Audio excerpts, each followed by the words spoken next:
Good evening, everybody. This is Bulldozer Investing. Today is February 9th, 2021. It is 4:09 p.m. U.S. Eastern Time. We have a lot to cover today, so I'm just going to go ahead and start really fast. But before we do that, I'd like to remind that if you're watching this on Twitter or any other platform, please click the YouTube link and go to youtube.com because I'll have bookmarks on each single ticker so you can go ahead and jump back and forth between the tickers that you want to watch, and it'll be under the YouTube video description. Alongside with that, if you liked the video, give us a thumbs up, and don't forget to subscribe. We're almost 3 subs away from 600. We're moving really fast. Let's get us to 1K, and we'll try to go ahead and cover as many as tickers as you like. So let's begin. Next up, basically the first ticker is VIX, as we have it on our screen. The 30 minutes, it's a huge red cloud right here, and it's beginning to get in. I did tell everybody to wait on VIX for a couple of days to see if we can validate or get a approval of the $20 support line. So for now, it seems like 2095 or 2090s would be a support. This is the 30 minutes chart, don't forget. So the 30 minutes chart, it does seem like VIX is about to move. The market was pretty flat. I don't know what happened at the end of the day. I have to take a look. Let's take a look at the hourly. On hourly, again, the MACD has crossed over. The stochastics is still, on its move to, go to a bullish run. RSI had picked up. I don't see VIX going any higher than 2254 yet. I don't see any major correction on the market yet looking at VIX on the hourly. Now let's take a look at the daily. On the daily, again, it's a really flat day for VIX and the market, so not much going on. I wouldn't say anything different from my yesterday's conclusion for VIX. As you can see, this trend line that we did draw yesterday, everything was live, everything we do, everything we say is recorded, and you can go ahead and validate our predictions from the day before or the week before. So as we can see, when we drew this trend line, it basically got stuck there. I don't think that VIX is going to make any move, and if it does, it'll just like hit hard on this trend line and come back. I'm waiting for a flat week, basically. I don't expect, maybe we'll get a negative one day, and then we'll get a positive one day the next day. So for the markets, of course, but I don't see VIX making any major moves yet. I think we're in the motion of this. Like even if we go up, right, we are going to tend to go down and form another base for a couple days or weeks. Okay. Let's go ahead and take a look at SPY and see if anything changed with SPY. Again, day to day, I don't expect anything to change. Everything we say and we do, it's pretty much spot on so far. The trend line that we did draw yesterday, and basically what it did, and I can show you the 30 minutes or something. So basically the box top and the trend line, so it's not even broken. So we could, and the candles are green. They basically push it up last second to make the day green after hours and so forth. But I don't really buy into it. I don't think the market is ready for a move. I mean, just considering how much we moved from 368 to 390, that's $22 move within what, like a week and a half? I don't know, like 2 weeks. So that's a lot of move for 2 weeks. So I don't expect us to make any large moves to the upside, and maybe a correction to the cloud top 387 or even back to the 100% fib at 381. I do see a rounding top, as you can see. The major resistance is that cloud, the box top that we drew, I don't know how many days ago, but it's been spot on for the last, 30-minute candles, last 10 or 15, 30-minute candles. Okay. Having said that, we have to look at QQQ. Okay, we said it was lagging behind SPY and Russell, and I was expecting it to pick up, but we see that rounding top as SPY, so they're behaving the same. And again, my prediction will be, let's see if we can hold 332, maybe the cloud top. Worst case scenario, if a major correction does happen, I'd expect it to go to 326. I mean, that wouldn't even be a major correction. It would be a small correction because the way the market moved, right? 312 to 334, you got to give the market a break. Like you can't go up every day. And these things that we've been drawing, they've been straight on, spot on. You see these buy volumes, but the sell volumes have been greater. So I don't know what that tells you. It's a melt up. Um, you see how spot on we were with this box? It just came down there and then picked up. We broke above the previous high, so we did achieve the all-time high today, came back at the fib line. I believe that QQQ has enough more room. I think it's lagging, and I think NVIDIA earnings or some other earnings that we might be waiting for is going to push the QQQ higher so that it completes its run after SPY and Russell. So I don't think the market top is ready yet, even though we see the 30-minute top. That just means like maybe we get a correction for 1 or 2 days and then pick up another 2-3%. Okay. Next up is Russell. So let's take a look at that. I don't know why I'm not reviewing Dow, but that's fine. So Russell, as yesterday we mentioned, it's moving a lot faster and more consistent comparing to SPY and NASDAQ QQQ. It broke above the trend line that we just mentioned, and it closed above this trend line. I wouldn't be surprised if Russell picks up and hits 239.36. It's bullish. The run is bullish. I mean, what do you look? You look at this chart. Tell me what you see. It's a bullish chart, right? It's bullish. It broke out of the trend line, and it's probably going to continue its melt up. The reason why I say melt up is you see this high volume sells and then like lower volume buys, and it's pretty consistent though, and it just keeps on gapping. A lot of gaps to fill, and it does happen. I mean, and trust me, a lot of the times everybody says like, oh, do we have to fill all the gaps?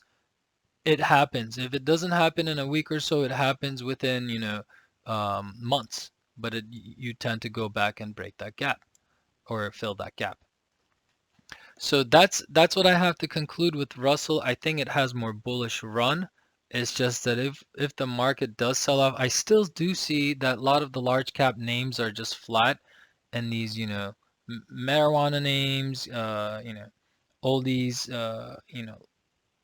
mid cap, low cap, medical biotech names are just flying high, 30%, 40%.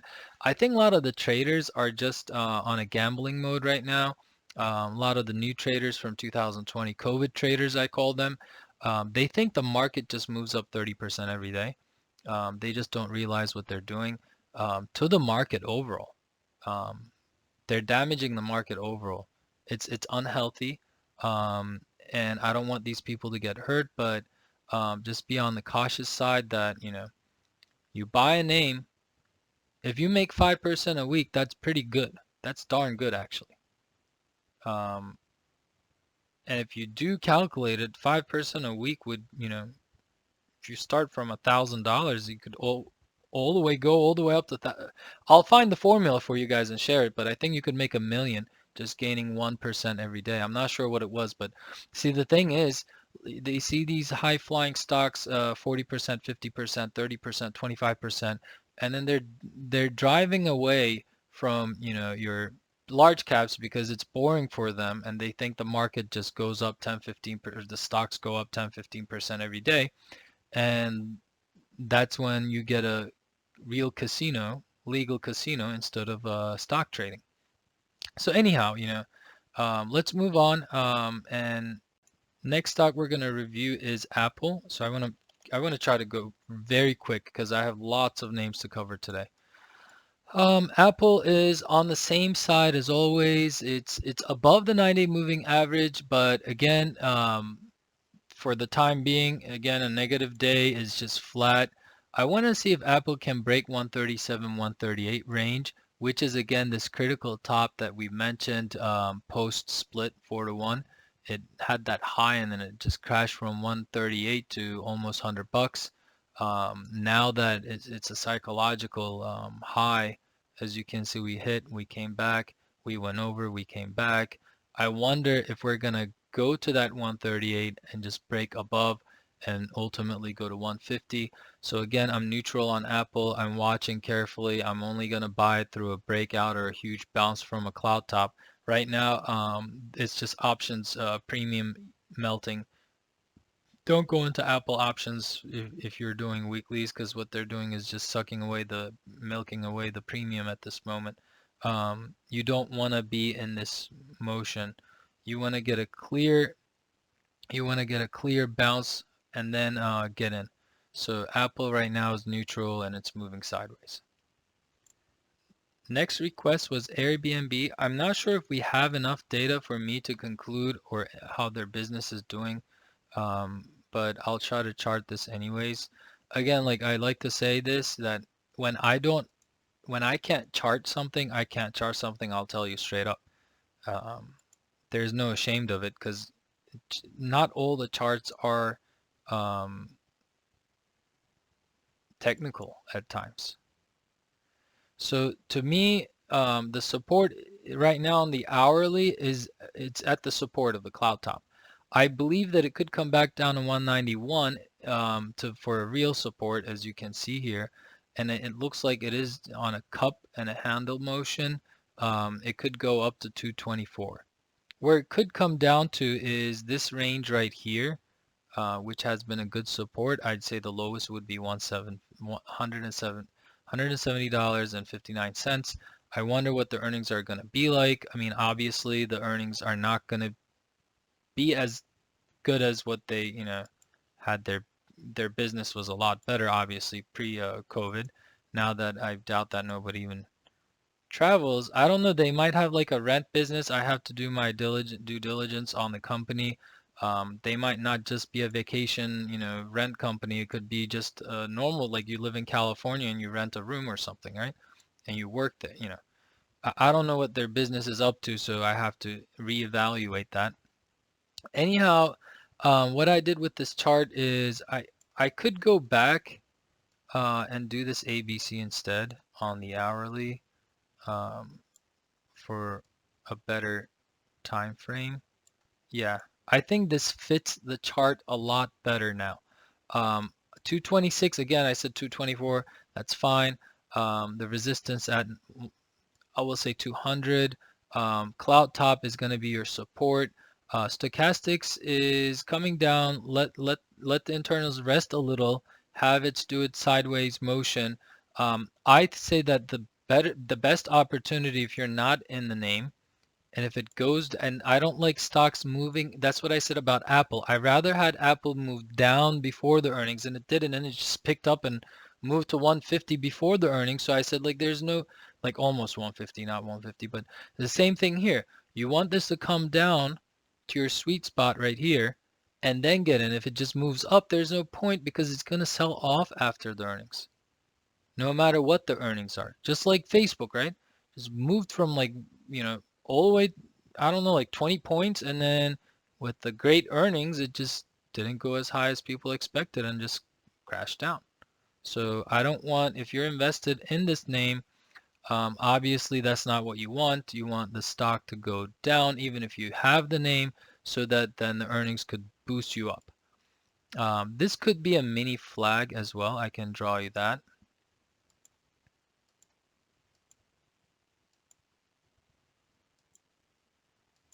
Again, this is a recent IPO, so I'm not sure how the earnings are going to play, but this is a good cup and handle, by the way. So if this plays out, the cloud top becomes a support. Your resistance is very clear. It's 199.81, so let's call it 200, and then this trend line right here. Above that, you're looking at 226. Okay. So that's all with Airbnb. Sorry, I didn't have enough data to, give you exact, like, more symmetrical stuff. I could do a better job on the fib levels, but this was a quick one. So ballpark the numbers. I mean, a couple cents off is fine. AEZS. I played this name a long time ago. I haven't looked at the chart. Did I spell this wrong? Yeah, I spelled it wrong. I'm sorry. I said it right. I typed it wrong. Okay. I played this name long. Wow. Okay. Yeah, I played it like somewhere here. I can't. No, not. I'm sorry. This is 1 hour. I played it a couple years ago. So let's take a look at it. Yeah, I played it when it crashed down, and I don't know. I don't think I made any profit off of it, but it ran up and then it again went down. If you're looking at this name, I'm not sure if they're in COVID vaccination news. Obviously, this was a huge run. Just as we said with VERU, I said if you're in a run like that, you expect to come down, and then like a day later, right after my review, went down like 25%. Then you position yourself in, because I looked at the chart. As soon as it went down 25%, it got a support at the 100 fib level, and then it just like went nuts. It went like 100% in 2 days. So again, it's all about the positioning. This, do you want to get in when the MACD is about on a bearish merge? Stochastics is already down, RSI is melting down. This is your choice. I'm not saying the stock can go another 100%. It's not in my, the technicals on this one is so difficult to do. You can, I mean, I can draw the pennant and everything. I can draw the wedge. The issue here with this is that we don't know with these small cap names that if the company is going to go ahead and sell shares, dilute, which I don't blame them, because if they do need the money to survive, that's what they're going to do. So you got to watch out for that. Another thing is that with medical names, any bad research or any, negative trial news can also take things down. Again, there are a lot of people that chart and say, okay, this is a pennant, let's go in, goes up like 3%, then goes down. So I'm a safe trader. I don't like to take risks on names that I know I have to wait like a year. So look at this, right? So if you get caught, let me go to daily. If you get caught on this drop from July, about 7-8 months, it's gonna drive you crazy. So you gotta watch out with these names, and that's what I've been saying about in the beginning of the video about making the stock market like casino. 34% drop. If you get caught here, you put like 50K, you lose 34%. Now you have to get 50, like what, 45% to break even.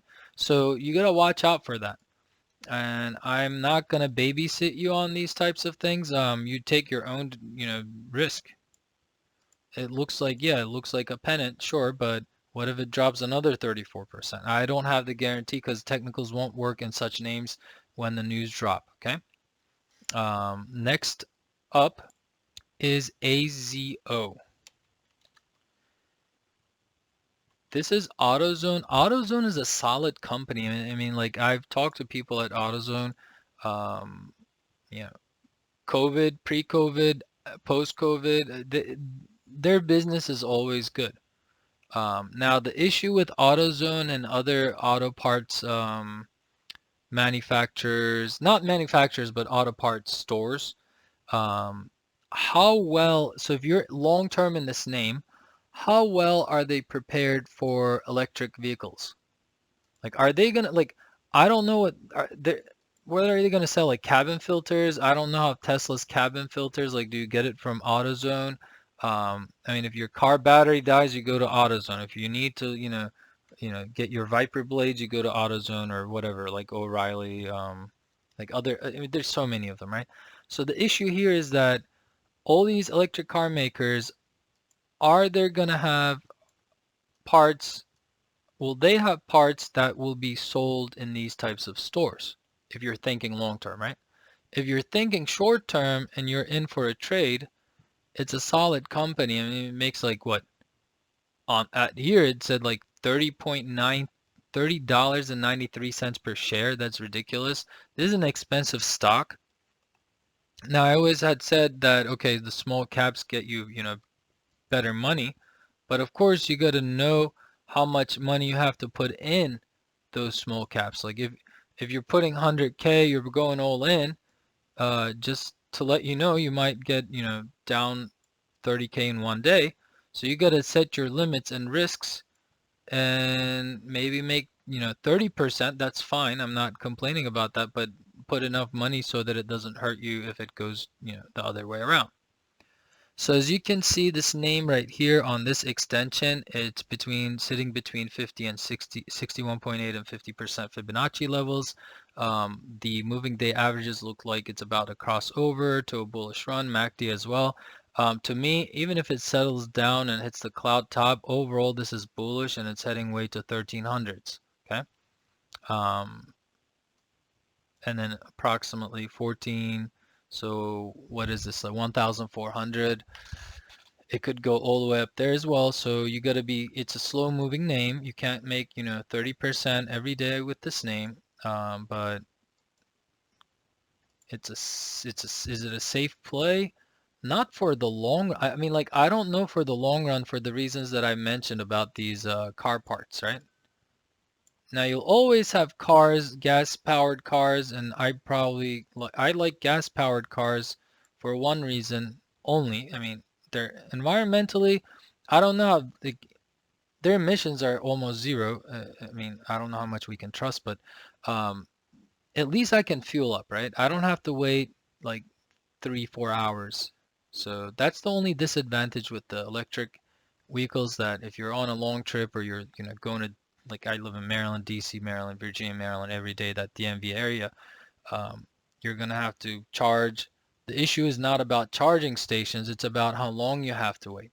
Okay. And if you get caught in a bad time and the battery degrading, like every 4 years, you get like, 15-20% degradation.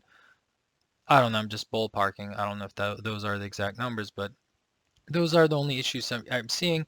AutoZone could have like a lifespan of 5 to 6 years investment. That's fine, but I don't know what will happen after that. Okay. So that you should always, if you're in for the long term, just also think about that. Next up is BIGC. I've mentioned this company like way back when I first started my videos about how much the short percentage is, and this company can fly even if it takes you down.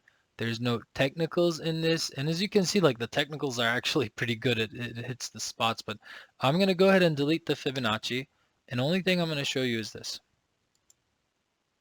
Technicals in this name doesn't matter because it's a low float, high percentage of shorts, and this can drive really fast. So I don't know if this color, let's do like yellow, because I don't know if this color is visible when I have such a dark background.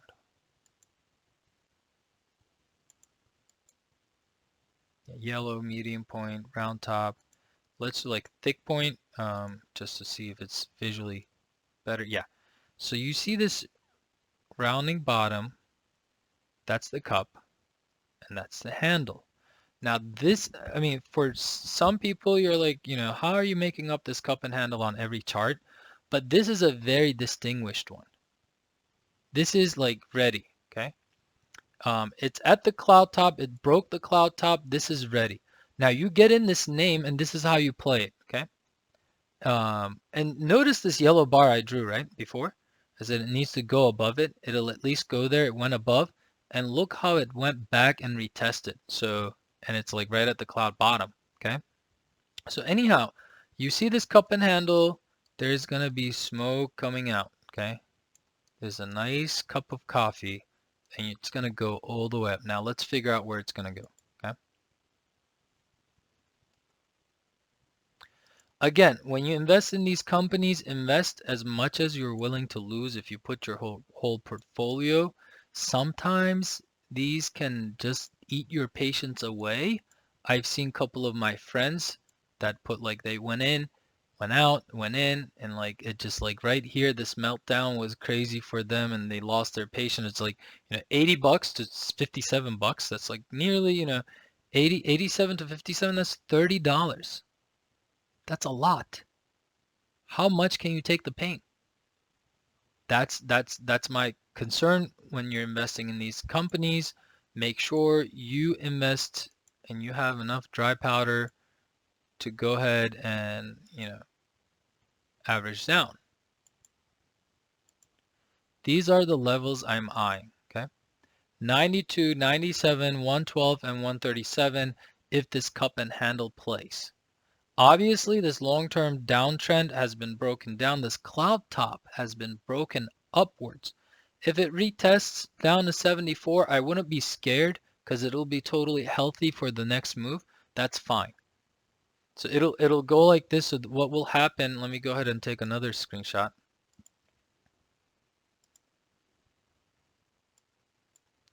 So you see this cup and a handle, it can go back and retest this bottom of the handle, okay? So you always have to watch out for this drop confirmation, that double bottom, and then move up, okay? That's for Big C. Again, it could surprise you with its big moves and then slowly melt down and eat your patience away.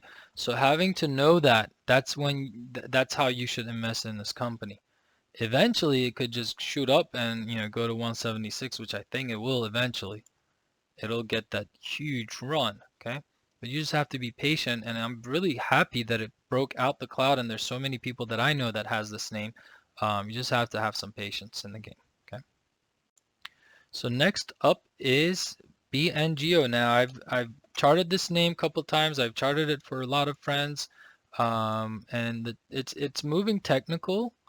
Right now, I don't like the way stochastics look on the hourly, but I do like the way that it's had its cloud support since, like 2 weeks now. As you can see, when we drew this Fibonacci, the 50% has been a very strong resistance. Now it'll probably retry again, come back, retry again, and eventually it's going to crack the door and it's going to fly to 1573. This is a name. If you believe in the company, if you believe in their machine, this is a company to keep for long term and go for $25 or just go bust. So I have two accounts. I have one account that I put money in, small money. Let's say small money to me might be, 2, 3K. Small money to you might be 50K. I don't know your budget, right? Small money for somebody else could be $100. So this is a company where you open an account and you put, let's say 2K, 3K, 5K, whatever your small budget is, and don't look for a couple years. Because I hate doing technicals with these companies because I know how great they are, and sometimes the technicals don't work out. As you can see, this MACD has been just stalling, and it will stall, and it would just come back and go, come back and go until the MACD is ready. That's when it's going to get its next run all the way up, and it might test $15 very quickly. And you know how this stock moves, guys. And it looks like a nice big pennant here. So for those people that don't know this stock, they are in genomics, and their machine is so much better than what Kathy owns. Some of the names that owns Edit, PACP. I don't know if PACP they're better, but their zoom level is so much better. I've done some research. Of course, I'm not a science guy. I'm not a biologist or anything, but I think their technology is really nice. It's just that they might need a couple more conferences. They might need more institutional investment. But overall, look at this. It's a nice pennant. It broke out and might come back. This looks like the pennant that I've worked with Palantir for a couple months. And I'm sure that it's going to find its way to 15, but it could well go ahead and test the cloud bottom, which it did right here, which it did at 996, 966. So it might, and that would be a very beautiful buying opportunity. But this is a name that I would hold, and I would not care less about technicals and just hold it. I wouldn't care if it goes to 15 or 19 or 25, just hold it for years. If Kathy comes out buying this name, then you're looking at 50, 100, I don't know. I have to check the valuation, but this is a company to hold for long term, okay? Next up is CPSH, so let's take a look at it. CPS Technologies Corporation. It looks like I've charted this before on a request. Sorry about that. So when I charted this out, I said that it might come back to this level, which it did. But then now it's flagging, so it looks bullish. Let's take a look at the hourly chart. The chart, you see sometimes when I say like you just have to wait, just sit and wait. You know, sit on your hands and wait. You see the MACD is still not ready yet. Let this rest. I love this curling bottom. I love the flag. It looks like a mini cup and handle. I'll go through it. But you see sometimes you just have to wait until this house. You see how this MACD just thinned so much out, and then you see the breakout on the MACD, and then bam, right? I love the chart, by the way. I'll take a look at this name myself individually, but I love this curling bottom. I love the support on the moving day averages, but it's just that the internals tell me that it might need a couple more days, maybe a week for the next move up. I love how this looks. The chart has defined itself. Sometimes you gotta let the chart do its work. You don't wanna strangle yourself buying it here, going down, up and down, lose sleep, or you're like, oh my God, did I get caught? What happens? What if I, I put so much margin in? What's gonna happen to me? You gotta get out of it. You gotta just watch the chart, and you gotta have the charts to do its thing. Look at this beautiful cup and handle right here, and I hope that works out. So whoever asked me this chart, I think it's worth the risk to get in. Now, how far can this go upwards, right? So I told you the downside, which is it did hit perfectly to the spot that I've told you. Now, if it does go up, how far can it go up and where it would go? Of course, I don't know. I don't have a magic 8 ball in my hand, but if we were to do an extension, it had already hit the 61.8, came back down. I think it could go back up to all-time highs, maybe 28. But you gotta watch. This should be your first level, right? So this should be your first level. And technicals always work out, guys. In the end, with these kinds of stocks, I love this motion. I love this curling bottom flag, and I love the candle today's action too. Beautiful. I'm liking the chart. All I can say is I'm liking the chart. Now it is a risk. Yeah, I mean it's coming back. It's coming from $7 and right now it's sitting at 21, so that's like 300%. Then you don't put $100,000 into these stocks. You do the math. That's why that's why I'm drawing these things for you. You do the math. So let's take this box because we did that box accomplished our goal. So you do the math and you say, okay, if I invest this much and if it goes to cloud bottom, I lose this much. If it goes to 100-day or 50-day moving average, I lose this much. But if it goes to here, I make this much. You do the math, you take your risk, and then you let the chart do its thing. And don't look at it. That's the thing. Like if you put more than you should, then you're going to worry about this dropping to cloud bottom, this dropping to that, this and that, this and that. But if you put enough money and say, what the heck, man, if this drops down to, freaking 100-day moving average to $11, I don't give a crap. I'll just hold it. Because I researched the company or because the money that I lose won't hurt me. And the money that I make would make me happy. So that's what you got to think. The downside to this is I think the major support right here would be $20. If it goes anywhere below that, it could hit, 18.22. Not saying that if you want to put tight stops, that's where I'm giving you the targets. But if this goes up, this is gonna. Let's find the widths of our boxes, right? Because I love this run up on, and this is, by the way, the hourly chart. So if you look at the daily, you'll be like, what the heck, man, I'll never get in this, right? So it depends on how you look, where you look. What is the low here? 2151. Let's get to 2150 is good enough. Okay, so we're looking at, let me go ahead and draw another box.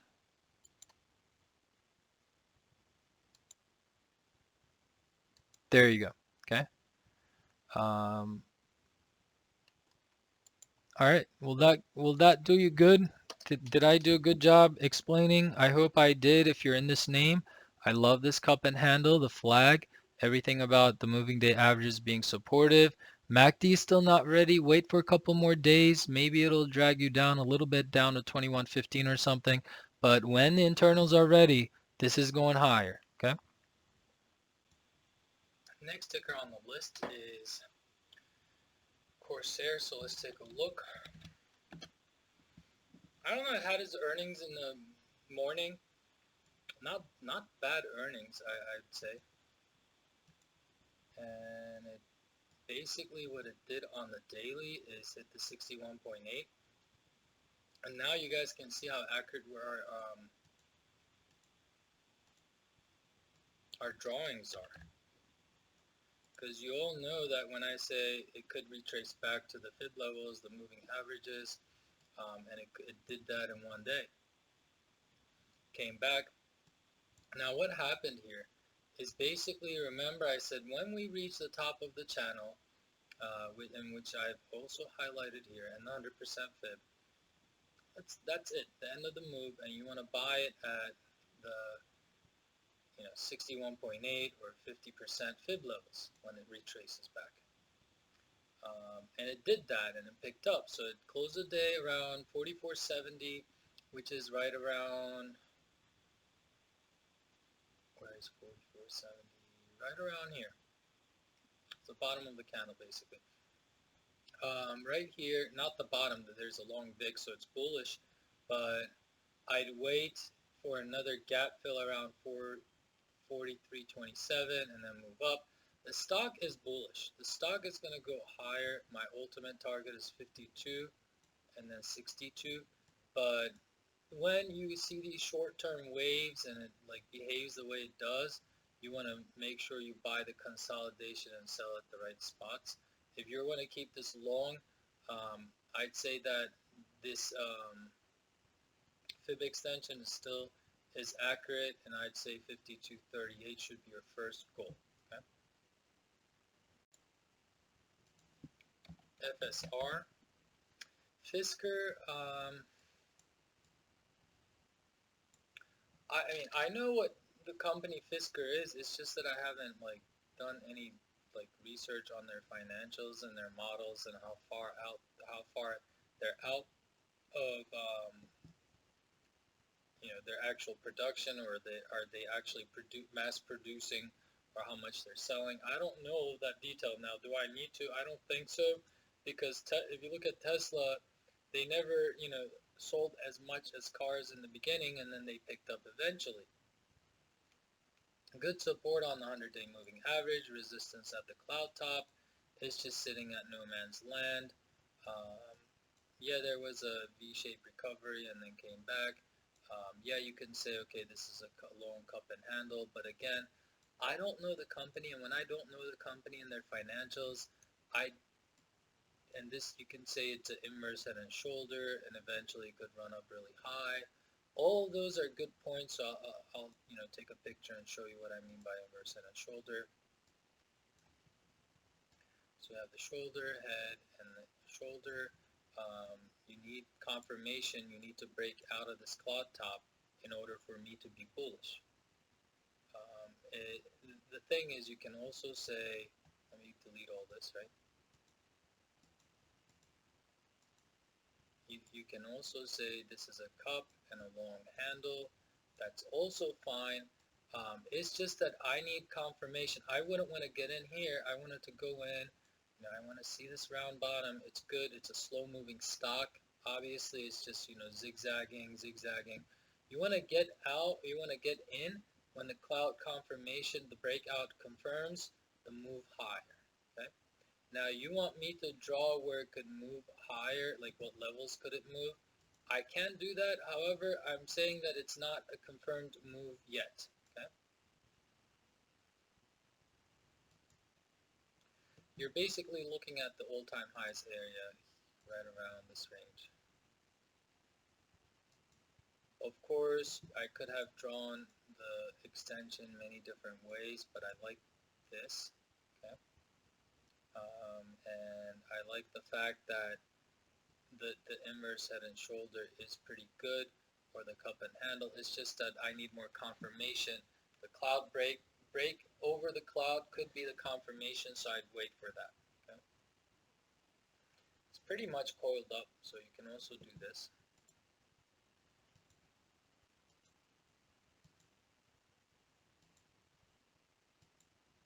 Only if sometimes it just doesn't click. Okay. There you go. So this wedge, you can also play that. It's a name that I've never concentrated. I don't know how their volumes, as far as volumes go, the daily volume, they're pretty good, not bad. I could say it's tradable.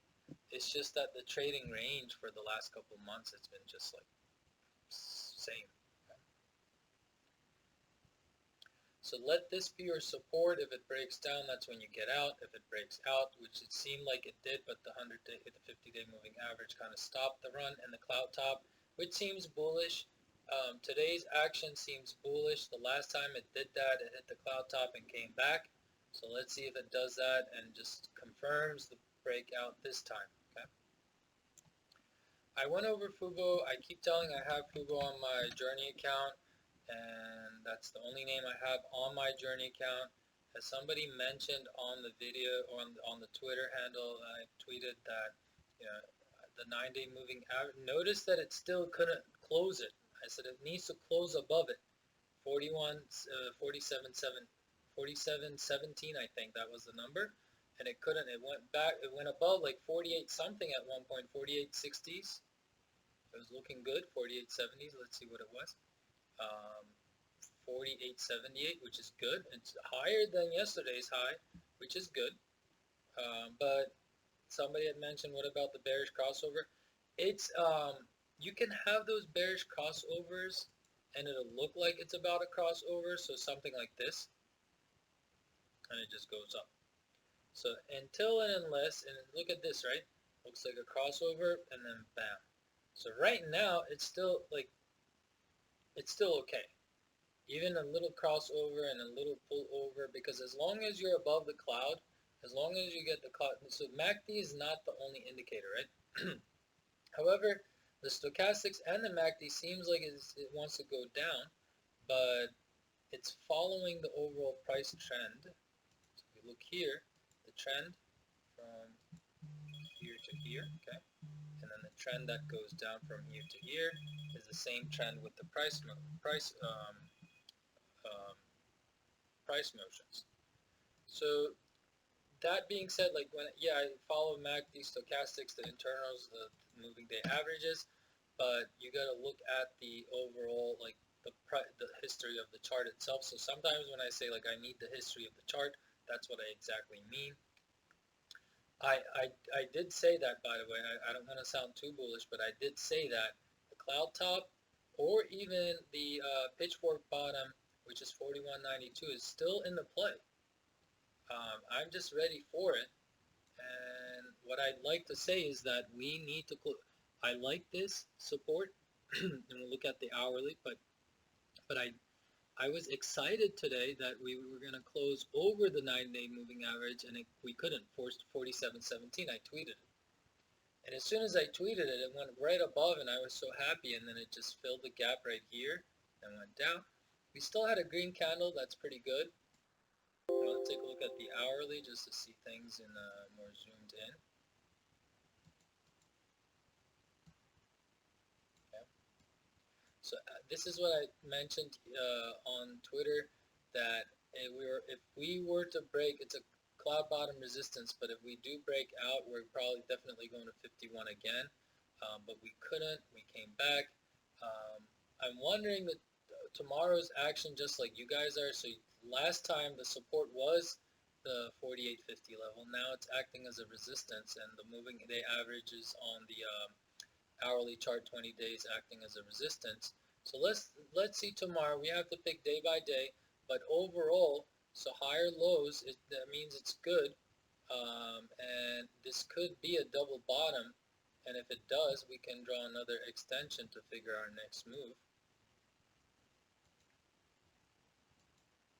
So there you go, your next couple moves here. I'm looking at a 51.76 to 53 bucks, which has been the top anyways, and then if it does complete the move, $67. Okay. If we reach 67, I'll be happy. I'll be happy, and not in a way that it won't, like, I'll be happy with my proceedings.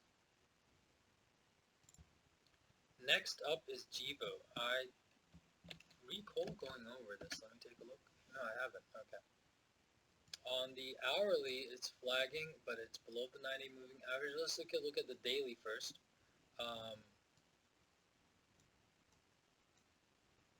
That's a rounding bottom. It's trying to break above the all-time highs, at least for the yearly chart. I don't know if this is the actual all-time highs.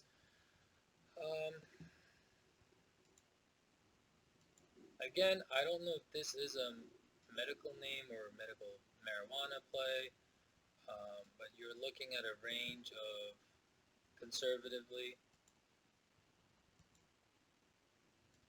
14.99 to 16.21. If you're super bullish, you can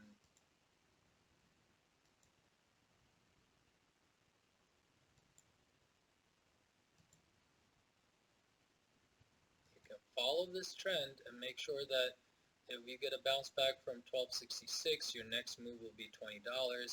Again, on the bullish side of the trade.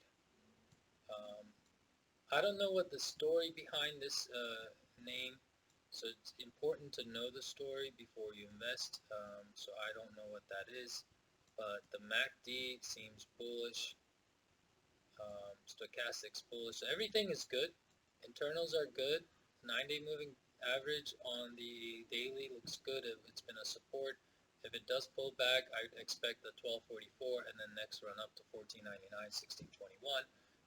Just follow this channel and it's been pretty good. So your next move up approximately will be $19 to $20. It all depends on if it can break the 61.8 Fibonacci level.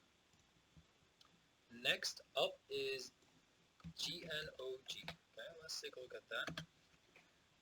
Golden Nugget Online Gaming. I don't know if this is, the MACD looks actually pretty good. It's on a verge of breakout actually, but the cloud top resistance at 1936 will be your challenge. I like the squeeze play here, so whoever had asked me this, to me it just seems like it's a, what is it,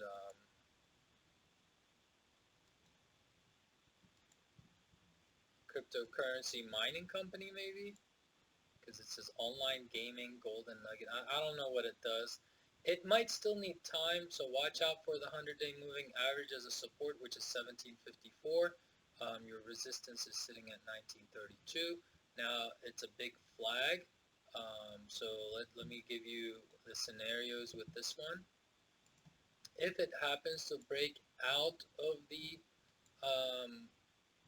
cloud, so if it breaks, let me tell you 1 second. So if it happens to break within the inside of the cloud and it will probably break out once it gets in, you're looking at, again, the all-time highs, the previous highs, as your 50% to 61.8. So that'll be the area to watch. If you're super bullish on this name, again, let me draw you a trend so you can follow that trend. Trend is your friend.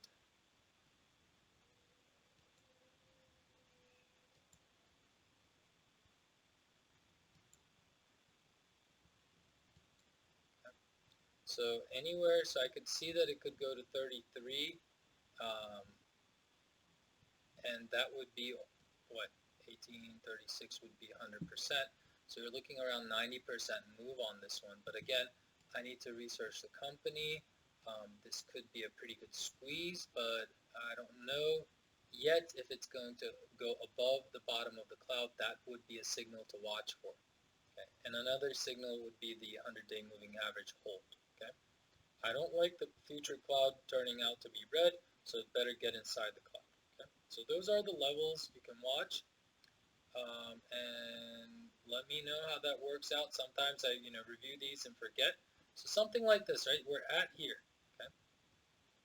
So if you you look at this name, you see how the MACD is like merging to something like this. Give it some time, it'll go up, pull back, and then eventually it'll get some news and go higher. You just have to, you know, go ahead and hold it. But you can see how the stochastics, the MACD, the RSI was at oversold territory, so it's not oversold yet. But you can watch this name closely and observe. If you're in the name, make sure that 100-day moving average, which is sitting at 1753, holds. Okay.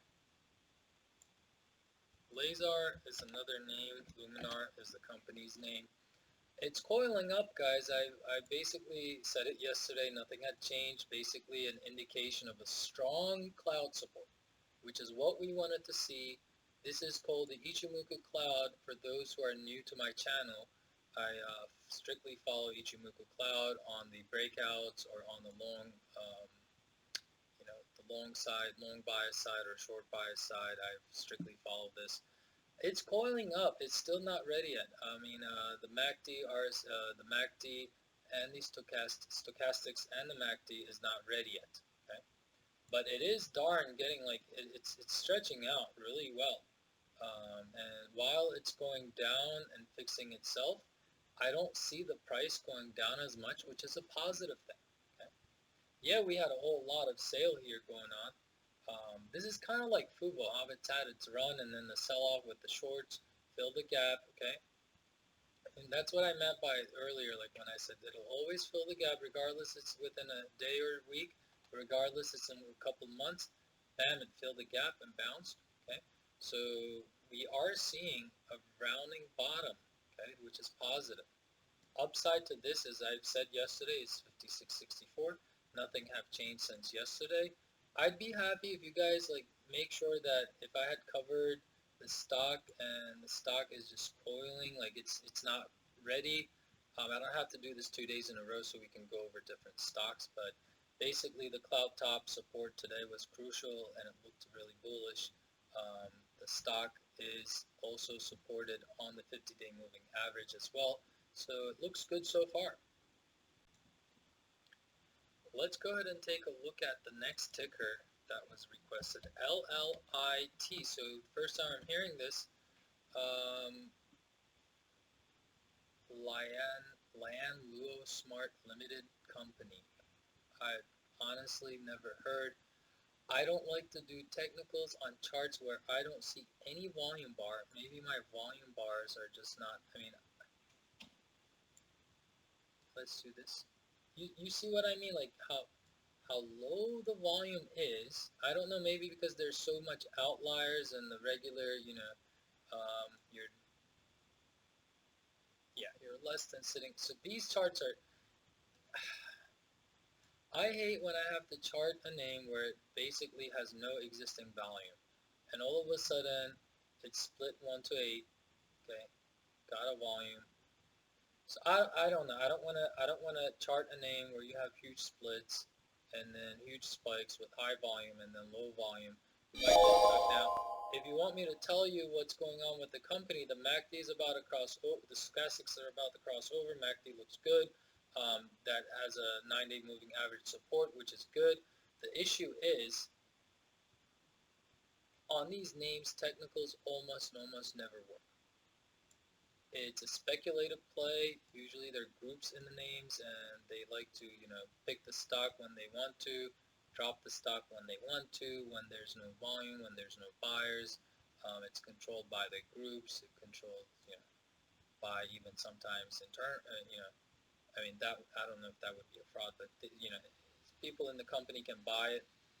That's totally legal, and then just pump the stock and then sell it when it's up here. So I just don't like to get in these names where I don't have the insurance of sleeping well. You want to put small amount of money, that's fine.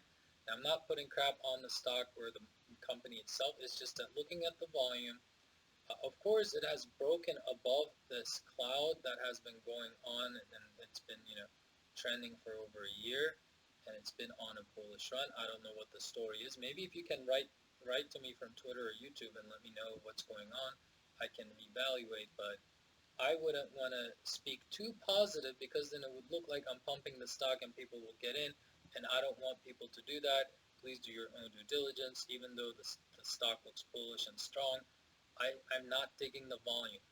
The volume can go non-existing for a couple months in your stock. Okay? Next up is MT. MT is our ArcelorMittal. I'm sorry, I totally massacred the name. ArcelorMittal ADR sponsored. So it's an ADR.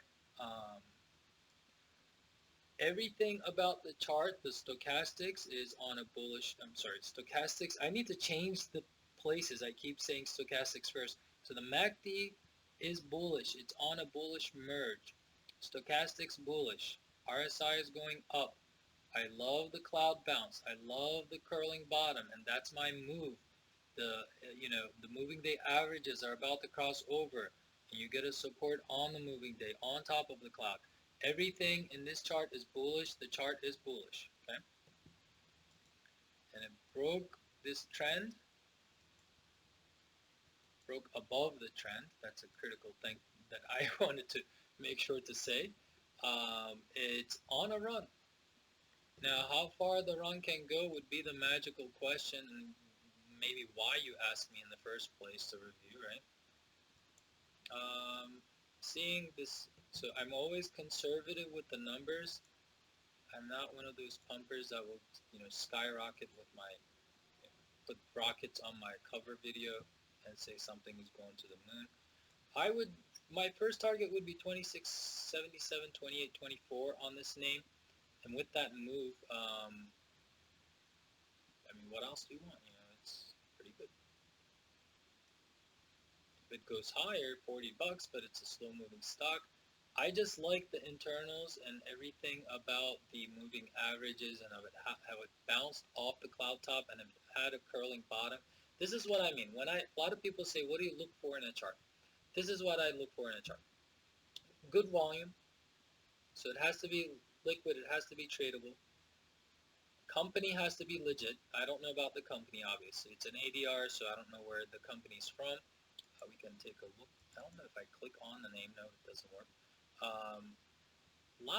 See here, like I don't like these gaps on the ADR sometimes, and even as it's moving up, it's tricky. ADRs are tricky sometimes, but it does have 5 million, 10 million volume, so it's not like a bad, trading stock.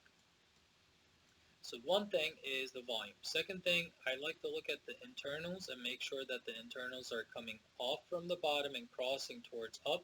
That's what I see with stochastics. That's what I see with MACD. It's on a merge. It's on a merge right now. Okay, might take its time. That's what I mean by even though you're buying the name here, a lot of pumpers like, oh, it's going up, it's going up, it's a flag.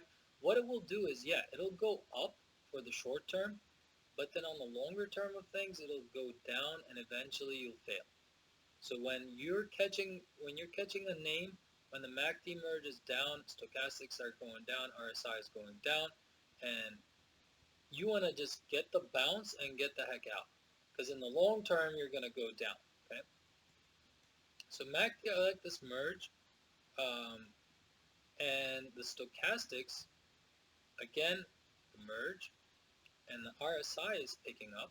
Okay, so all of these are pretty good. It's telling me it's good. Like even though the stock is going up, for example, here MACD is on a bearish crossover. Okay, so we're not contradicting. The price is not contradicting internals. The cloud top support is very crucial for me, and I like the rounding bottom. That's another thing that I look for. And then I look for it to see if the moving day averages are supportive and it's also on a bullish merge or about to merge in a bullish trend. So everything on this chart checks out, and that's why I said this is a bullish chart for me. Okay.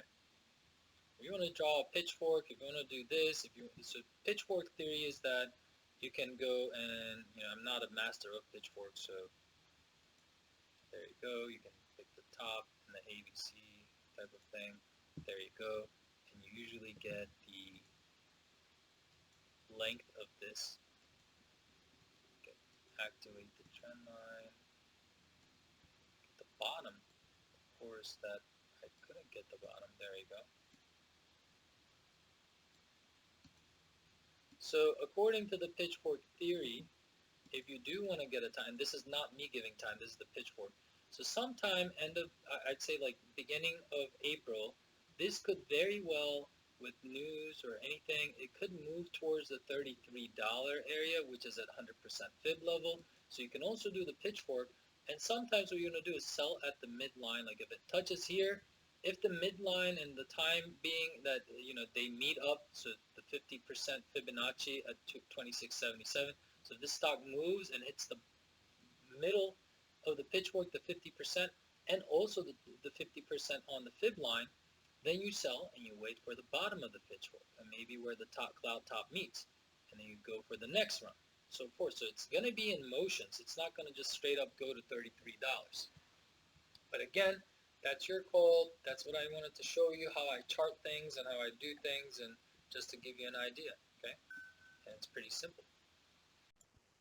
So next up is NIO on our list. So let's take a look at NIO really quickly. NIO, I've been saying I've been bullish. And let me tell you again how I chart things so that'll be clear for you. One of the indicators, I look at MACD, it's about to curl up. So we see this motion right here, right? Strong candle today. Very good move, 6.38%. Coming off the MACD, looks like it's going to reverse. Stochastics already done that. RSI already done that. Volume bars are good. So this tells us that yes, internals are bullish. Now let's take a look at externals.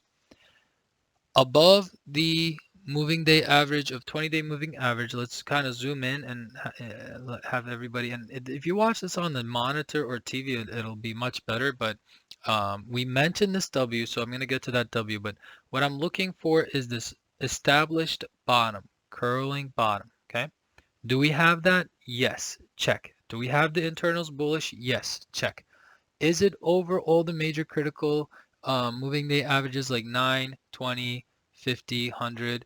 Yes. Are the moving day averages crossing towards bullish? Bullish crossover? Yes.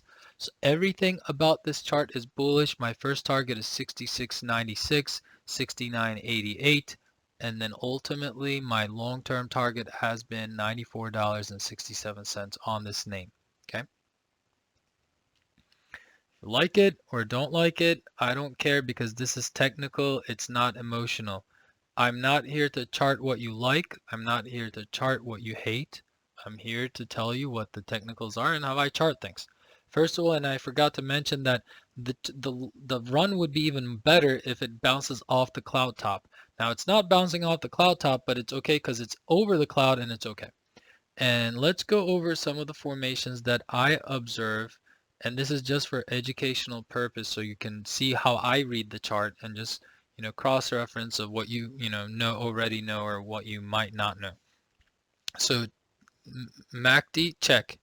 Stochastics, check. RSI, check. Volume, check. Do we have a W and a huge flag and a breakout? Check. This is called a dragon formation. You have the head, neck, leg 1, hump, leg 2, and then the flag, and you're gonna go to a huge run. I think it's just gonna go up way above like $96. You just have to be patient. Is it overvalued? I don't know what you're overvalued, like what you're taking valuations as, but I am seeing a bullish formation. I'm seeing a huge flag breakout. I'm seeing an established rounding bottom. As you can see this is a rounding bottom and kind of like a semi, so it looks like this, right? Rounding bottom and the downtrend. So if you break out of it with good internals and bullish crossovers on the daily, this will go all the way to 161.8 extension eventually, which is pointing out to a $96 target for me. Okay, so that's how I treat charts. Now I don't like, if the chart is like, if you were to ask me here, right, I'll be like, no, I need to have an established bottom like this, right? So how much time are you losing just being in this? But whereas you see the bottom, just wait for your cash and you see a double bottom, okay? and then you see this formation again, the formation that I've been drawing, right? Rounding bottom and a downtrend. Okay, now let's go ahead and take, because this is just a messed up picture at this moment, but let me do it again, just for educational purposes, just to show you. So if you have a rounding bottom, okay, and a downtrend, and you break out of it, this is where you buy. Of course, before you buy, you see the MACD crossover, you see bullish stochastics, and the RSI is also increasing up, and a good volume with green candles. And that's when you want to go in, and you see how it went up, it flagged again, and then it went up again till it hit the top of this channel. So what my estimation would be, again, we're seeing the same formation, rounding bottom, a downtrend. We broke out with a good volume, and over the moving day averages, you see the moving day averages here. Over here, it tried to break out, but you get the resistance of the moving day averages, and it didn't work. So this one is pretty good. And this is confirmation of a cloud bounce, which is also good. So here I'm more hesitant, and if it could go down more further into the cloud. It didn't, but I didn't chase this one, and I told people not to because it will double bottom and then move up, right? So here you see the first bottom, you see the second bottom, right? And break out with a huge candle. This is bullish, and where it could possibly go is go ahead and hit, possibly could go here, come back, and then hit the top of the channel, and we'll see, like, I think this is like $75 or something, right? Come back again, and then go up again for the next run, okay? So now you see how I see things, or I hope you can see or imagine how I see when I look at charts, how I see things, okay? So maybe it'll go like this in a moving motion and then hit the top of the trend line of the pitchfork, which will be $80, which is our 100% trigger right here. So this is beautiful chart. This is bullish chart, and I've been saying it, okay? I like how you guys ask me NIO like once every 2 weeks, then we can update the chart, right? But if you ask me the same name every day, it just gets boring because, nothing changes in one day unless there's like a news breakout or something, right? All right, so next ticker I want to move on to. Having said that, I like everything about NIO and like how this is a definition of a bullish chart. Let's go ahead and take a look at Open. Open Door Technologies was asked to me. I think it was way back when we were stepping into the cloud.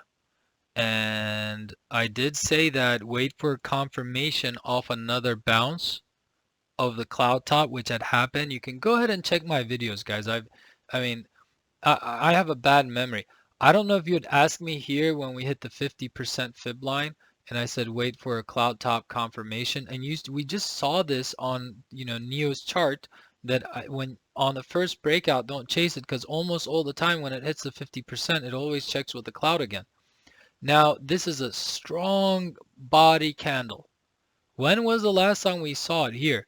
Get a dip and then a pickup again. So this is kind of like, I don't know how, let's auto zoom this.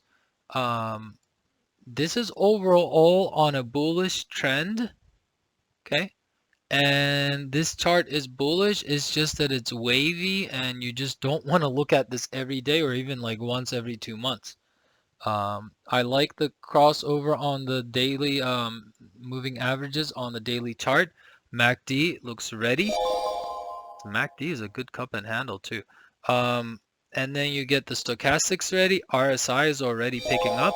This stock is definitely bullish. And as I've told you, you just have to be patient. I think this is going for $40.96. Okay, over a long extended period of time.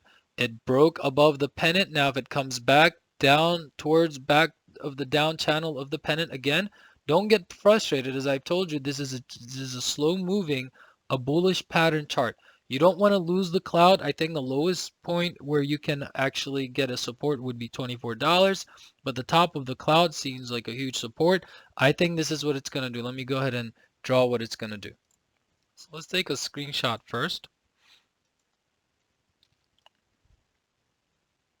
And the reason why my video is going to be late today is because I, get called out, work, emergency testings and performance on the cloud. So I have to do the work along the side. So you see this W, and I think it's a complicated W. What it's going to do is it's going to do a flag and just get a support around here again after hitting the top of the channel. You see this kind of move and get a support, so it's going to be wavy and then go up and hit our target eventually. So you can see how wavy this thing is, right? So you're going to do the same motion and go over. Unless we lose this trend, right? So if you want to draw this trend line again, so definitely let's go ahead and redraw the picture so it's more clear. Let's take a screenshot first. So if you see this 1 mid channel, 2, I think that's what's going to happen, and then it's going to go like this, and 3, okay? Now this is not an Elliott wave. I'm just saying the waves within the channel. Okay, I'm not an Elliott wave theory, or I mean, not that I'm against it. I just don't have the theory in my head. I know the ABC, the 3 waves, the 5 waves. It's so complicated. Like I don't want to lose time. I think with the very few knowledge I have, I can guess pretty much how things are going to be. But there is an Elliott wave theory. It's just the waves that I'm talking about are not the Elliott wave theory, okay? But it's just a very simple, hitting the bottom, hitting the top, hitting the mid channel. So if you were to draw this mid channel, okay? So top, bottom,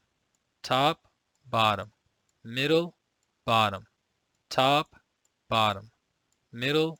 It could go bottom and then go up, but eventually you're looking at 161.8 extension where it's nearly $41.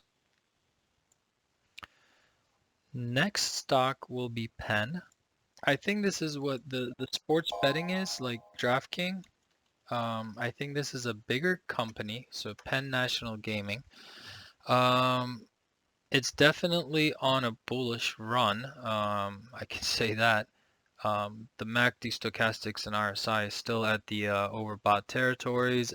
There has been some selling after the earnings, so that's good. Let it come down a bit because it needs to go up for the next run. So yeah, you can now. This is the thing to watch. We have the 9-day moving average. We have a very similar situation here. Right now, if we lose it, then we're gonna go ahead and test the 50-day moving average. Usually when this thing tests 20-day or the 9-day, I'm sorry, it just goes ahead and tests the 50 at one time. So you just want to watch out for that, okay?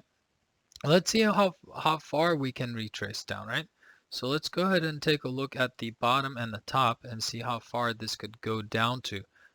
This is telling me that it can go down to, and by the way, the chart looks bullish, but I have to explain you when you wanted to go in, if you're not in, you want to go in, you want to establish a target, okay? So that target would be the cloud top or the 50% fib level, retracement, okay? Now let's go ahead and delete that.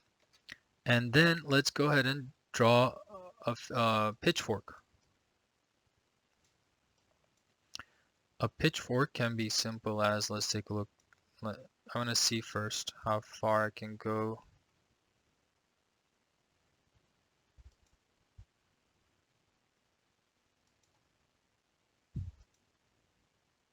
Perfect. Now this is a perfect pitchfork. In one sense, this, right?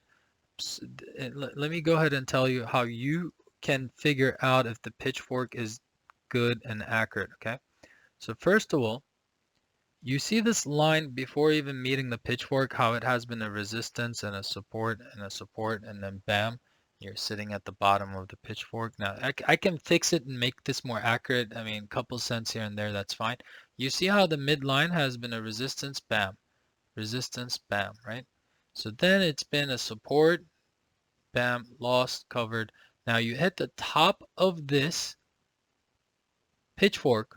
Where are you going to come down at? Here you have the 9-day, here you have the mid, and you have the 20-day. Now all of this target right here, it's telling me that it could easily pull down into this area where you can see a good support. So anywhere from 111 or the 107, 108, that range should be good because it'll flag and it'll probably push up back to the top of the channel, okay? Now, how can you go ahead and do an extension? This is an easy one. You can get the bottom of this, top here, and a bottom here, okay? As you can see, 161 has been a resistance for the past 2 days and then down. And then also the 100% fib line that happened to be. So what I'm going to do is I'm going to adjust this box and maybe draw it up higher. Okay. I'm not going to move it, but I'm going to make it thicker so that it hits the 100% fib line and it had the 50% fib line of the previous trend. And then on top of that, that's where our midline of the pitchfork meets up. And also look at this top of the pitchfork, okay? So everything has been on the technical side for this name. It had a good run up, let it rest a little bit, and then go up. I see 154 and $200 eventually, okay? Let's go ahead and draw this trend line as well.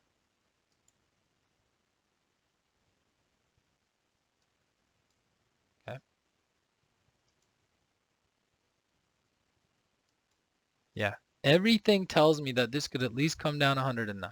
Okay. But overall trend is up, and 154 at least, that's my target. That would be my target. Of course, it's a wavy motion. I'd look for this yellow box if you're looking for an entry. Next on our list is Qualcomm. Okay. I think I reviewed this recently and nothing had changed since then. The MACD is still bearish, stochastics is still bearish, RSI is still bearish. There's a huge sell volume. I don't see anything up. Resistance on this trend line. It's going to get support on the 100-day moving average and the cloud bottom, which is sitting at 141. If it runs up, it'll probably test the cloud top and then come back down. I don't see anything bullish in this name.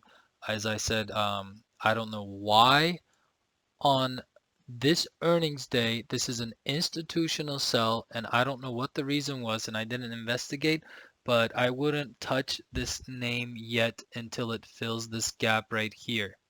Even if it fills the gap right here, I'll show you how big the gap is. And when I said in the beginning of the the video that the gaps are always filled, at least look for this cloud bottom, and it goes deeper, it goes here. Now, I'm not trying to freak out people, and if you have the name, I mean, I don't know what to say at this point, but just do some due diligence on my chart. It's behaving how it's supposed to behave. In worst case, I mean, most positive case, it's probably going to go to cloud top and maybe test the 50-day moving average around 153 to 151. But I see the bottom to the downside would be around 141, 138, and all the way to the gap fill would be 130. Okay. Let's take a look at RIDE. Again, no hard feelings. I'm just doing technicals, and when I get through like 25, 30 names in a row, it is really difficult. So some people had suggested for like at least if I'm doing this for free, at least do what is it called? I don't even know the name. Where you tip like you what is it called? Patreon. So I might do that if you guys are willing to, but again, I'm doing this for free. I mean, you can do like what cup of coffee kind of tip or something. If you win and you're happy, you can share your happiness. I'm not asking anything, but might as well. Let's see. I'll tell my friends to open it. I don't even know how that thing works, but what we'll do is we'll do a live webinar, and then I'll go ahead and answer questions and chart on the fly, because it's not easy to chart 33 names every day, and it takes like more than an hour, and then you put it up online. So it's not easy. So if you think like you want to appreciate the work or anything, I'll tell my friends to open a Patreon, which they have been saying for some time, and we'll do like live feed as well. Okay. So this name looks good. The 9-day moving average has been a very good support. I think I've did this before. I said watch for the trade action within this yellow box. Nothing had changed since then. We have a pitchfork. I think the resistance will be around 29.45. I would look to get at least to the halfway. If you're gonna aim high, I'd say like 40s, 42s. Let's take a look to see the timing of this pitchfork and see if it already had reached its target.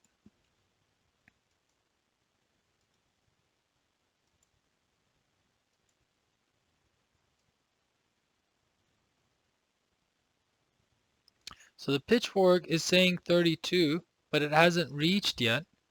And there's like good wave motions, and I'll draw the channel here. So as you can see, we were talking about the waves. You have the 1, 2, 3, 4. So this red line, let's make this pitchfork a different color so I don't like it looking red. Restore to factory default. Is it red? Let's make this pitchfork blue.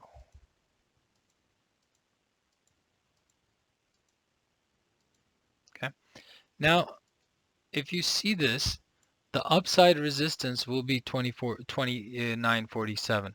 If you're here for the longer term, I look for $36 and then around $47. Again, I don't know. So I don't know how long it's gonna take. I'm not familiar with the name. I think this is similar to Excel, Fisker, all these, electrical vehicle companies, EV sector. It's just that I'm not familiar with the business. I mean, like, I'm familiar with the EV sector, but I'm not familiar with this company and how well it's doing. And it's just dragging. It looks like it wants to get bullish, but it's this bottom of the pitchfork is acting as a resistance. Okay. I'm going to go to the next ticker, which is Shopify. It had some strong day today. Okay. Very strong day. Actually, not even today. For the last couple of weeks, I mean, I don't know what the deal was behind it, but again, as I said, I don't like things going higher before the earning because that leaves you no space for growth and earnings play. MACD bullish, stochastics bullish, RSI overbought levels, volume is good, but this is too extended on my book. Let's go ahead and delete this and let's go ahead and draw another extension to see if it is extended to the upside as we're looking for. You could do two extensions from here, here, and here, or from here, here. Let's take a look at the first one.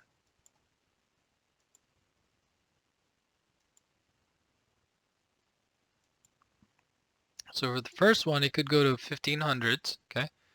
For the second one,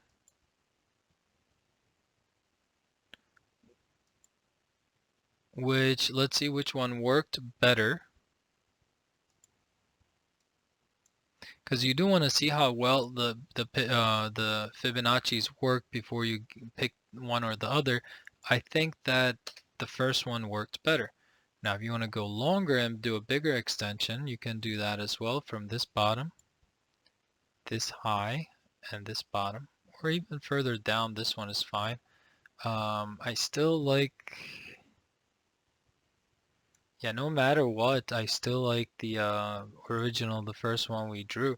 So I'll stay with that because see it gets to 61.8, 50% was a resistance for a long time. Then the 61.8 came down to get a cloud top support, and then it just blew out. And look at this 100% fib ending the day right on there. And then I'm saying the most upside would be the 1512. So 1512 would be your upside, but it's just making me nervous before, earnings, how much it's extended. I think it's going to flag and run higher. So I'll say this is a complicated W in my book, and I'll show you what I mean by that. Okay. You have the head, like we talked about dragon, right? First leg, hump, second leg, and then the W. Now, with most of the case, what it does is it draws a flag. It can go like this and then go higher. That's what NIO looked like actually, but I'm not sure how far it'll go down. So let's go ahead and calculate that as well. So let's assume that this run will continue till 1500. I think you're looking somewhere around. So if you want to get in, and if you think you missed it, and you want to find an opportunity, you can go, and I'm going to extend this somewhere in this range. Again, I might get dislikes from the bulls. I care less because I'm talking technicals. The reason why I drew this box further down is because of the cloud top, right? I don't care what you think of me because I'm not emotional when I draw these, right? Not tied to, I mean, even FUBO, I'm saying like I have the stock in my hand and I'm saying it could go well, below 43 bucks, like $41, $40. I have the stock, doesn't mean that I'm right always, right? I'm emotional as well when I trade and I make the same mistakes as everybody else do. So I know if I'm gonna criticize myself, I'll, go ahead and criticize it. So that's Shopify, the strong motion of internals, the volume, the crossovers on the daily moving averages. Everything indicates it's a strong run. Now, how much it can run is just out of my league, you know. When this moves, it moves high and then stalls for a couple months and then it gets a rip, so it's hard to catch, it's hard to play options. So just on the side, safe side, if it reaches 1500, look for these levels to get in, okay? If you want to get in, I'm not saying you should get in. Next up is SIRI. Honestly, I don't know why, I mean, with all due respect, I don't know if this stock still trades, and wow, okay, I see why they probably asked this. So don't get caught up. That's why I'm so afraid when people like ask me and the candle is right here, they're like, okay, check the chart. Next day it could come down and burn you. So that's the case here. Now, when and how would I get in this name? I don't think I'd get in this name at all because it's very slow. Now in the 2019, one of my dad's friends, he like out of 3 cents, he put like $75,000. Now he could have been a I mean, he's probably still multi-millionaire, but he could have he could have added wealth to his wealth. I'll say that. But yeah, if he had held that much long. But see, this is the thing. When I talk about formations, what is this formation? Inverse head and shoulder. You break the neck, that's when you get in right there, okay? Cloud bottom support, okay, that's when you get in right there. However, you don't try to catch the rocket. Sometimes you get lucky, sometimes you don't, and that's what happened here. Sell volumes here, okay? Bearish MACD, bearish stochastics, bearish MACD. I don't know what to say. So I don't know if you get caught there. It's very hard to chart here, but I can see that there's a support at this line right here, and we're going to see what that is. Current support sitting at the 100-day moving average, which is around 603, around the current level price. But if you're trying to look for a support, I'd say the next support line should be this right here, which is 583. I don't like to chart this name because it's just, I mean, it's boring to me. I haven't seen, look at this weekly chart on 3 years. And where has it, what did it do? I mean, sure, it pays dividend, but I just don't like, honestly, I don't like the stock because I keep getting calls from them about, I don't even own SIRI, and like, yeah, oh, your car SIRI, blah, blah, blah is running out. I just want to like break the phone when they call me. So that's one thing. So on the 3 years weekly, I mean, it's just not doing anything. I mean,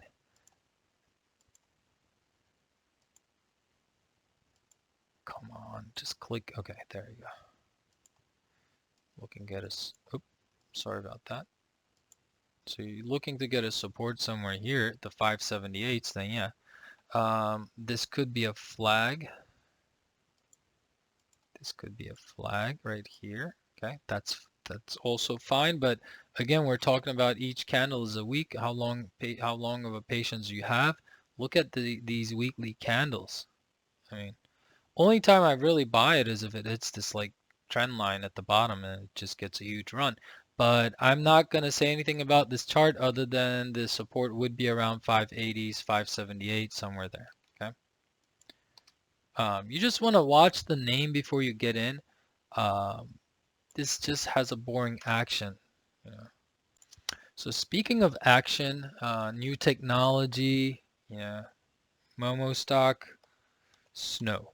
Now, if you think it's overvalued, that's one thing. If you don't care about valuations, now the 50-day moving average has been obviously a resistance for this name, but I do see the 9 and 20 crossover on the bullish side from the bottom, which is really good.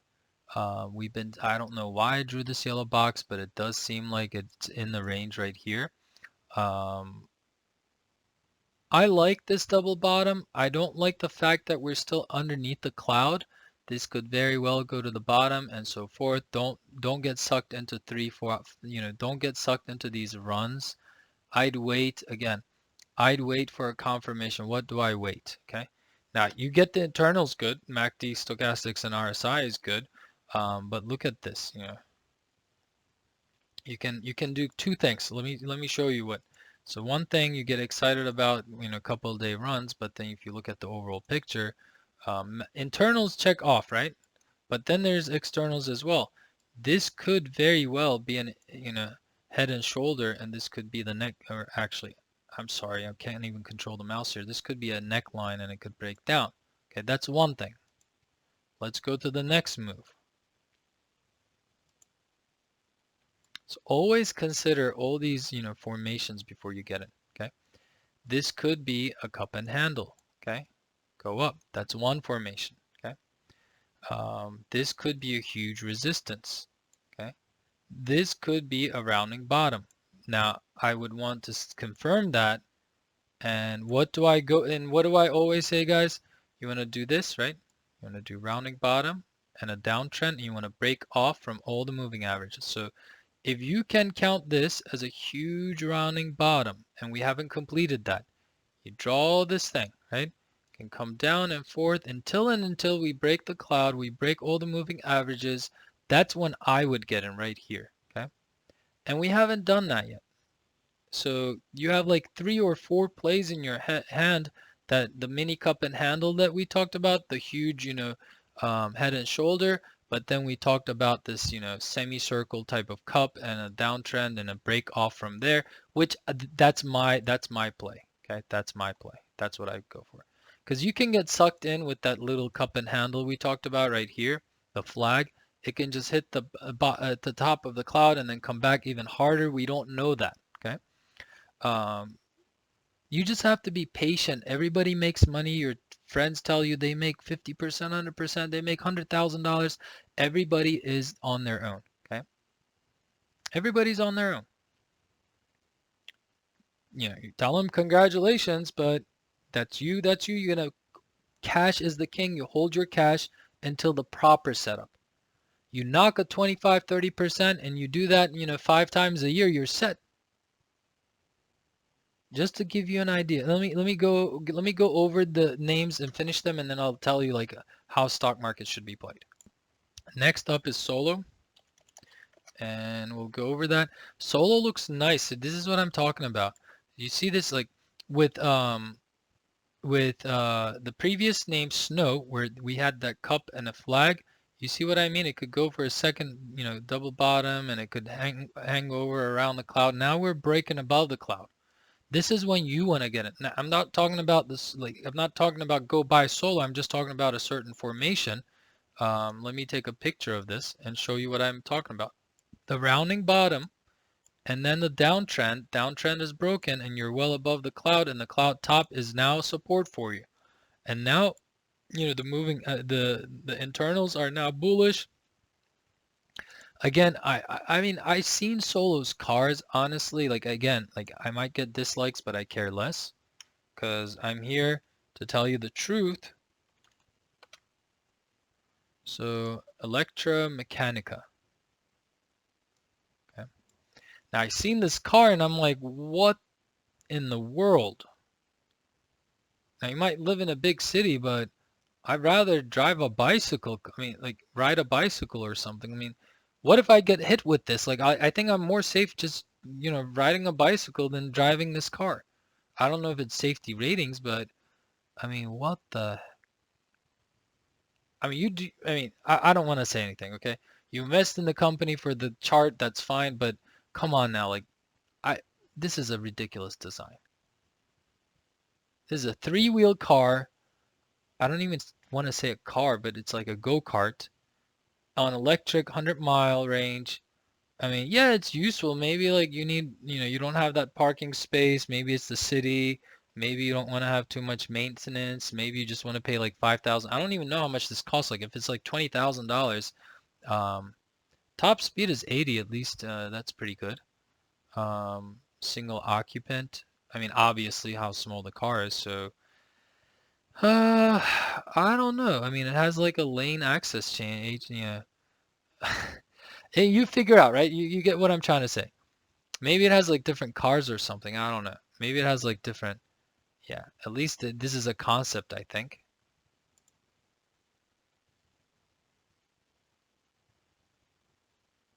I don't know. I'm not so I'm not so excited about their cars, guys.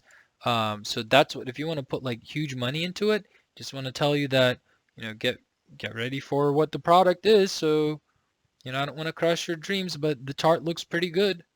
So sometimes it's like, do you want to, play the chart? Do you want to invest in a company? This is a cup and handle. This is a cup and handle, and it's about to break out. Now, the car might look crappy, but the chart looks nice. So that's all I gotta say. Chart looks good. Now, if you want a range, I'll tell you what a range is, what the range should be. If you want to go ahead for the longest, like you want to give long targets on this one. One mistake I did, I'll give you an honest opinion, is when I bought this company for the chart back, maybe, I don't even know if it was last year, before this run, yeah. Bought it at, what the hell, when, bought it around right here, like with $1.32. And I was like, I was making money. I'm like, holy crap, let me look at the company. And then I saw the car, I sold it. I sold the damn company around like $2.60. And then it came down. I'm like, oh, a good thing I sold this. It was just a crappy car. And then bam, it went to 5. And then it went like over, and I'm like, oh, what happened to Solar? I wonder. And then next thing I know, it's like 13 bucks. So $1.30 to 13, that's 10 bagger. So doesn't matter what the car looks like sometimes. You just, you don't want to analyze too much, and you want to play the chart. So that's a good story that I wanted to tell you. Anything can happen. As you can see, I lost a 10 bagger with this one. I did make 100% with the little money I put because I didn't know the company that well. But this can go, at least my first target is 11.14 and 12.42. I don't want to sound like, I'm shooting rockets and say 23, but let's just be conservative and let's aim for our first target first, 11.14, okay? So that was solo. And next up is TTCF. I think I got this name right. It's a Tattooed Chef Ink company. And the chart is on a cup and handle. I mean, I see the company name, I want to laugh, but I see an inverse head and shoulder. I see a cup and handle. Classic bullish chart. It's just that I don't know what the company is. Again, that's your due diligence. I do my part. I do my part and show you this bullish, candle, the bullish cup and handle. But then again, you do your own. And another thing is this, right? I can draw another formation here. This, my, a lot of people say, you teach me how to chart, or like a lot of people want to be taught how to chart. Charting is not to be taught. Charting is practice, guys. You just have to remember all the bullish signs, all the bullish, formations, and then just look at a chart and try to see it. That's all it is. Like, I cannot teach you how to see a cup and handle. I cannot teach you how to see a flag. It's just the more you view, the more you see, the more you maybe listen to my videos and watch the formations what I draw, then you get more familiarized with all these formations. Again, you get this formation here, the flag. Let's go ahead and do how much can we expect from this? I like the chart. I don't know the company, and when I don't know the company, I want to get bullish when I see these charts, but then it's like, you know, I don't want to pump the stock. That's another thing.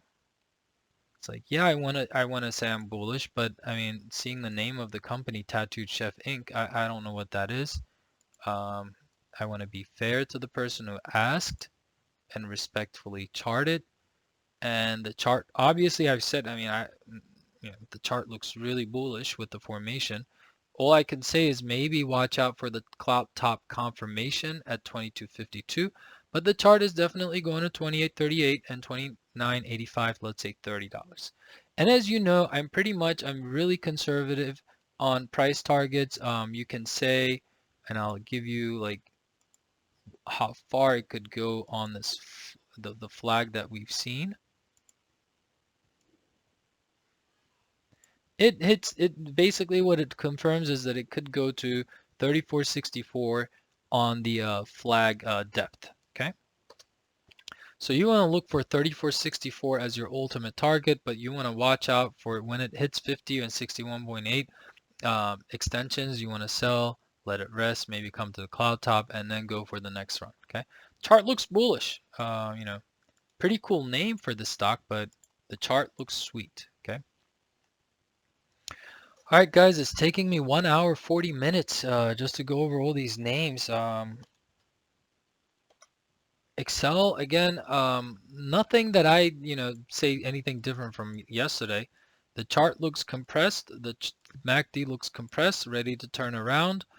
This stock is just waiting for any news. The sector is what it is. It's just like, you guys have asked me all these EV names, FSR, Solo, Excel. What did we get? Like, what was another? NIO out of all of them, I like LAZR. That's Luminar again in the EV sector.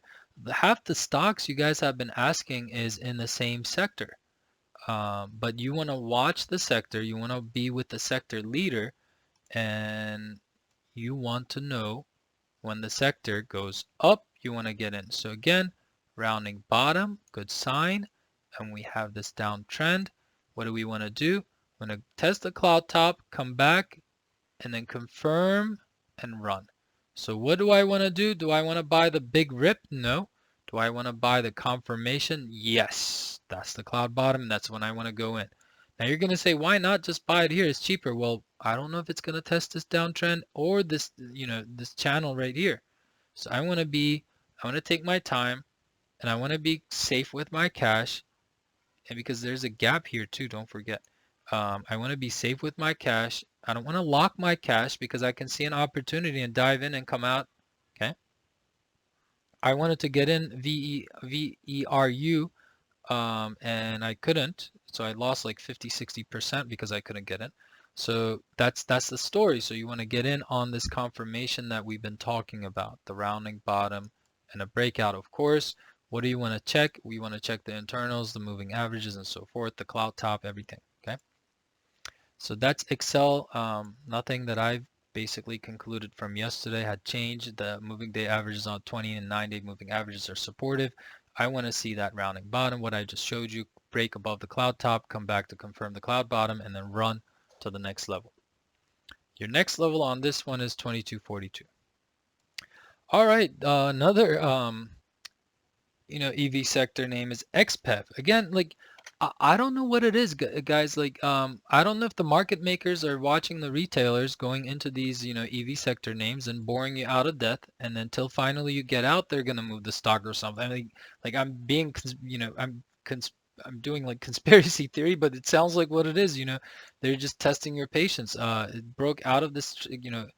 I like this. So this is I like this chart better than Excel because it broke out of the pennant and then it tested the cloud bottom. Now if it breaks above the cloud, don't get in because it's going to test again and then go out. Okay. This is a good looking chart. So take a picture of it. Always zoom out, take a picture of it. You see this stochastics, MACD, RSI, it's all waiting. It's probably going to go up, test the cloud bottom again, and then move up. I love the rounding bottom. Okay. Are we breaking out yet? No. Okay. So you want to wait 61.8. You want to wait, buy it down here, and then rip. Okay. Have you seen the similarity of all of these, EV sector with the semi, circle that I've been drawing? They're all in the same formation. I think that instead of just asking me all these EV sector names and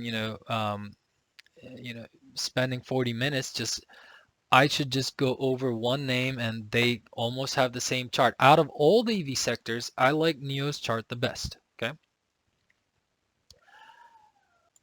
All right, the last name, and it's ZNE. ZYNE. Zynex or Zenabra, sorry, Zenabra Pharmaceuticals. How accurate were we? So you want to confirm, you want to, you want to tell your friends. Honestly, you can check my last video. I didn't do anything to this thing. The width of, I might have extended this. I don't know, I don't know if I did this on the daily or the hourly chart, so it might have looked different that way, but the width of the box was definitely not changed. And look at this. So I zoomed it in pretty much as I can. I mean, are we off by a cent here? Yeah. 619 versus 620. You go tell your friends and watch our videos, and you go ahead and watch other videos as well, and just compare my theory against theirs and the way I chart and the way they chart, and then you pick your own way of how things work for you. You don't have to do the same things as I do. You don't have to do the same things as other people do. But what you want to do is you want and fill the gap. So fill the gap, okay? You want to just, mix it up. You want to mix it up. You want to find your own way, your own methodology of charting. Now, I like on the hourly, the 9-day moving average has been supportive. Again, when something is this extended, it's going to have some type of relaxation, some type of, consolidation, and it hasn't seen any yet. I mean, this is not a consolidation. 551 to $5.50 is nothing. And again, I love this candle off of the 61.8. Look at this Fibonacci. I mean, the Fibonacci levels we drawn, guys. Look at this. And look at this. 100% fib. I mean, how perfect can we get? So you guys have been asking me the same names, and I appreciate it. It's okay, but I keep telling you guys to take a screenshot because it's no help when I talk right now, right? And when I talked on this huge candle and somebody had asked me about this name, right?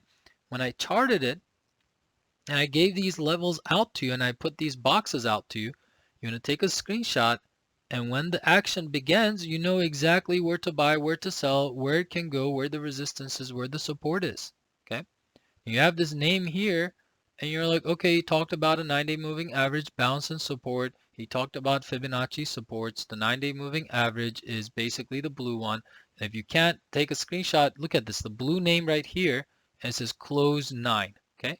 So that means this blue line is 9-day. Now the yellow one, it says close 20. That means it's the 20-day moving average, and so forth. Now 9-day moving average has been a support. If it loses, then you're looking at the 20-day moving average, okay? Next level up is 713. I don't know what's going on with this company. I've been, I told you this before that I've traded this almost 7-8 months ago. Where did I go? It's like this fall. I went in, or my friend went in. It wasn't me. And it went down further. He's like, what do I do? What do I do? I don't think it was this one. No. This is, I'm sorry, this is hourly. I'm looking at like, okay, so it was this fall. Okay. We caught the name here somewhere. We made money and then we sold, and he bought it on the dip and he thought it was a dip. Fell down further. I was like, don't worry. Look at this previous candles. It's going to support. It did. And we sold it right here. That was a good move because the 100-day moving average was acting as a resistance, and then we let it go. It was last August, and it's on a wave. So since August, it's basically from $4 to $5.96 if you think about it. So the move, it looks violent, but if you think about last August and today, it's only like 15-20%. Let's take a look at the weekly on this. On the weekly, let's take a look what's doing. Sometimes you have to look at the weekly on this, guys. The 100-day moving average is sitting at 643. I'd sell then. Look at the weekly candle here, right? It was a resistance on the 100-day moving average. Look at it here. Now we're almost reaching up, okay? Unless we pull back and we, wave above the cloud on the red cloud, and we, break above and we go for the green cloud, that would be nice. Now, if you want to go for a long-term extension on the weekly, you can do this. And you can say your ultimate target is right here. All right, guys, I'm really done. I am done. I'm tired. It's like hour and 50 minutes, and I've been nonstop doing technicals here. On a conclusion, on a note, we looked at SPY, we looked at, IWM, Russell, everything is on the upward trend. You want to slow down. You want to save some cash for the correction. I'm not talking about a major correction, maybe 1 or 2%, max at 3%. These are healthy pullbacks. Let's say pullbacks. You want to get that opportunity. Always be patient. Have money. Don't just buy something because it got a discount for 1%. Um, my targets eventually hit, my estimations eventually hit, because it's not me doing it, it's just a common sense, okay? It's just a common sense, common technicality of Fibonacci retracements, moving averages, the internals of MACD, stochastics, and RSI, the Ichimoku, and couple of bullish trends and formations that I mentioned in this video. Just keep on watching it. Act like this is a college class. It's not college level education, but I mean, that's all I can do for you. So hour and 50 minutes, just keep on watching it. You can bounce back and forth between the names on the video description. You have to give me a like for this because I've been talking for hour and 51 minutes nonstop. So I think I deserve a like. I deserve a subscription. Tell your friends to come in. And we're going to try to do live webinar from now on as long as my work allows me. And we'll try to do the live webinar on YouTube. Of course, I'll let you guys know. Till then, see you guys tomorrow. Stay safe. Enjoy your family. Don't forget, life is not money, but it can make you happy. So see you tomorrow.